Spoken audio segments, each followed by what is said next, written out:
Avertissement. Des scènes, des propos ou des images peuvent heurter la sensibilité des spectateurs. Et surtout des petits bambins. Et surtout des petits bambins.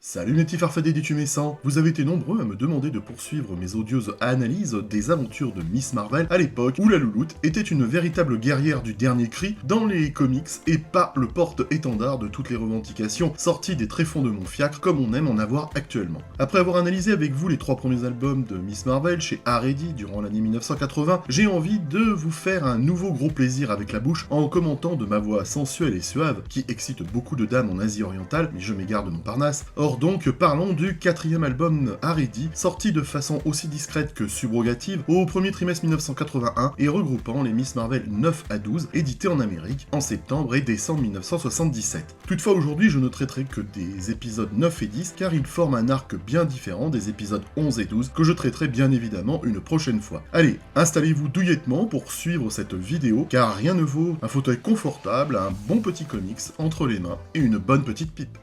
Philippe, je sais où tu te caches. Viens ici que je te dis. Non, un bel remplacé. Un bel remplacé. Ça va pas.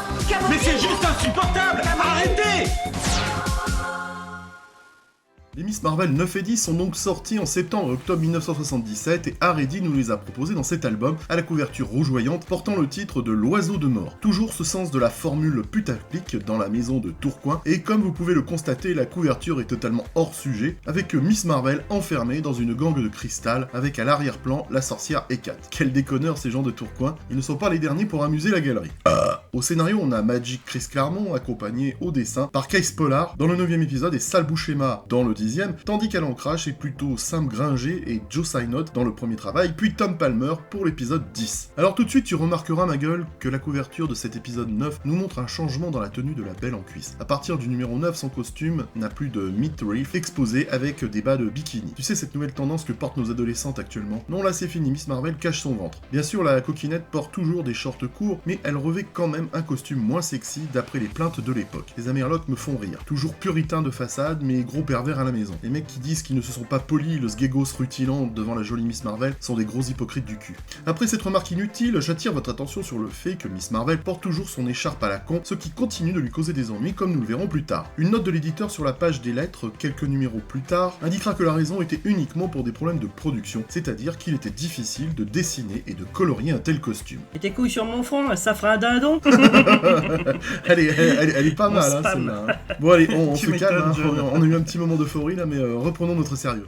En fait, personne ne voulait dire que c'était pour des raisons trop putaclic. Parce que figurez-vous, bande de darons surannés, mais encore désireux de connaître certaines formes d'extase, qu'à l'époque, de nombreuses lettres envoyées à Marvel se plaignaient du costume. Mais sans plus tarder, venons-en au récit. Nous débutons avec cette fantastique planche où une créature ailée frappe lâchement dans le dos Miss Marvel. Une baston commence avec cette femme oiseau super forte et féroce, nommée Deathbird, dont le ramage ou le plumage, je ne sais plus, rayé la mention inutile, rappelle que certains costumes ne doivent pas être faciles à porter au quotidien. Visiblement, elle travaille pour cette grosse tête de con de MODOK, mais elle laisse entendre que sa véritable loyauté est ailleurs. À l'époque, on ne savait pas encore qu'elle était une Chayar et la sœur de Lilandra. Notons que cette Deathbird dessinée par Pollard est littéralement mi-oiseau, mi-femme, alors que Lilandra et les Chayar ont des traits aviaires de la même manière que les humains ont des traits simiens. Cela s'expliquera plus tard en disant que Deathbird est un fond d'éprouvettes génétiques fermentées, pour ne pas dire un résidu de fausse couche, qu'on pourrait comparer aujourd'hui à l'équivalent d'un mi-homme, mi-australopithèque né aujourd'hui. J'ai rien compris. Eh ben c'est pas grave. Quoi qu'il en soit, le combat entre les deux pécheresses ne se termine pas de manière concluante au niveau du pétage de stick, chacune vacant à d'autres occupations. Pendant le combat, une explosion met le feu à l'appartement de Carol Danvers, un homme mystérieux portant beau la barbe à papa. Et la moule à maman? Tu es ridicule et vulgaire, mec. Oh, ça va. Oh là là. Bref, je disais que le gazier appelle son patron pour dire que même si son effraction de l'appart de Carol s'est déroulée comme prévu, il n'a pas pu récupérer certains documents. Et de quoi veut-il parler? Eh bien figurez-vous qu'on ne le saura pas. Ah! Bah ouais, après sa routine professionnelle, Carol retourne au grand magasin d'Alden pour essayer de comprendre pourquoi le Shield n'a trouvé aucune preuve de la présence de l'AIM dans le dernier numéro. Elle est vite repérée et attaquée par l'AIM, mais aussi par MODOK, qui visiblement n'a pas laissé son gros cul rivé à la Casbah, tout comme Deathbird, avec toute une bande de bouffons rivaux de l'AIM, au coup de vilain au maître Carol. carré quand même. Ça fait beaucoup là, non? Et c'est ainsi que se termine l'épisode 9, mais ces vilains d'Aredi enchaînent sans afficher la première page de l'épisode 9, et je trouve ça dommage, car la page est vachement bien, sans compter que les lèvres de Carol me font fantasmer sur ce dessin. Oh, you touch my tra-la-la. L'équipe de MODOK prend le dessus sur l'AIM et le gros machin à grosse tête acquiert des informations sur la base ICBM secrète de l'AIM dans le sud du Bronx. Et alors, ça nous avance à quoi de savoir ça? Bah attends, je t'explique. C'est dans cette base qu'on peut trouver le cristal de Cavorit. L'AIM prévoyait de voler le cristal que la NASA tenait à Skylab puisqu'il n'a apparemment pas disparu après avoir déformé grotesque à la fin de l'épisode 8, et cela dans l'espoir de contrôler le monde avec le secret du vol interstellaire. Mais MODOK les a devancés. Je vous rappelle que le cristal de Cavorit a une matrice de distorsion capable de déchirer des trous dans la réalité et de projeter des objets dans l'espace de distorsion lorsque vous y versez de l'énergie. Eh, te casse pas avec ce genre d'explication, de toute façon, on s'en tape le coquillard, gros, hein. Bon, côté combat, Miss Marvel recommence une série de distribution de salade de doigts avec Deathbird. Une fois de plus, l'écharpe de la Miss s'avère être nulle et handicapant dans un combat, comme vous pouvez le constater de vos yeux désabusés sur cette image. Avouez que c'est agaçant. Non.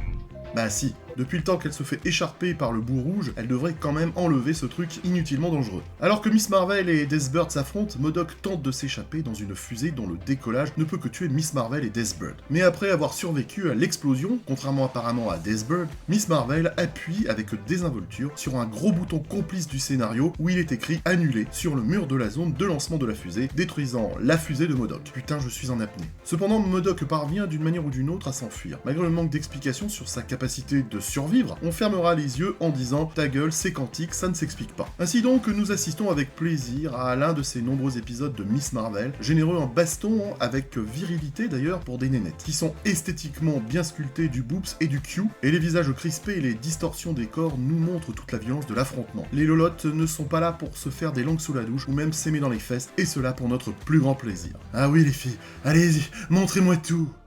Dans le monde de Hugues, les super-héroïnes ont de la cellulite et portent mal le costume. Le MSUS présente des bagarres minables et des actrices qui jouent mal. Avec Roy Larson, Melanie Zetofrey et Corinne Tuesday. La super-héroïne, c'est pas top en vrai.